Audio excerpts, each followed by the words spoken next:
Matapos maaresto ang 6 na suspect sa pagkawala ng ilang sabungero na sa mga pamilya na makapulong muli si Justice Secretary Jesus Crispin Remulla.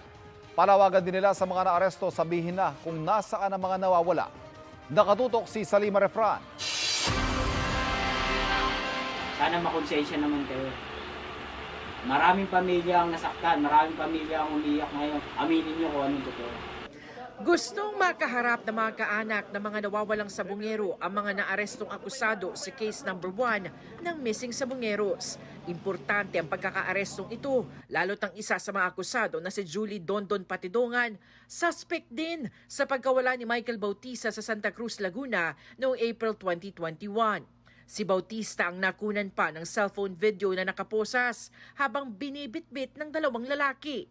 Isa raw sa mga ito si Patidongan. Ituro nyo kung wala na sila o buhay pa, at least ituro nyo sa amin kung saan silang lugar para magkaroon po kami lahat ng peace of mind.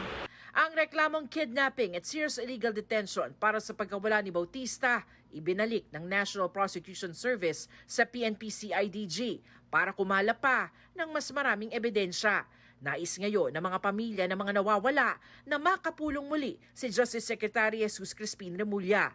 Nangangamba sila, lalo't nagsiatrasa na sa kaso ang mga kaanak ng 6 na sabungerong nawala sa Manila Arena noong January 2022, kung saan akusado ang mga naaresto. Sana po ipagpatuloy pa rin yung pag-iimbestiga kahit na po inatras na ng kabilang grupo yung ano nila. Sa 34 na kaso ng nawawalang sabungero, 26 ang hindi pa nakakapaghain ng kahit na anong reklamo. Nasa CIDG Region 4A sa Camp Vicente Lim sa Laguna ang 6 na akusado.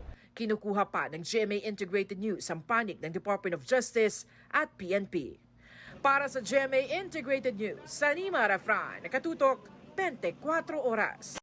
Mga kapuso, patuloy na tumutok sa mga balita. Mag-subscribe sa GMA Integrated News sa YouTube. Sa mga kapuso abroad, samahan nyo kami sa GMA Pinoy TV at sa www.gmanews.tv.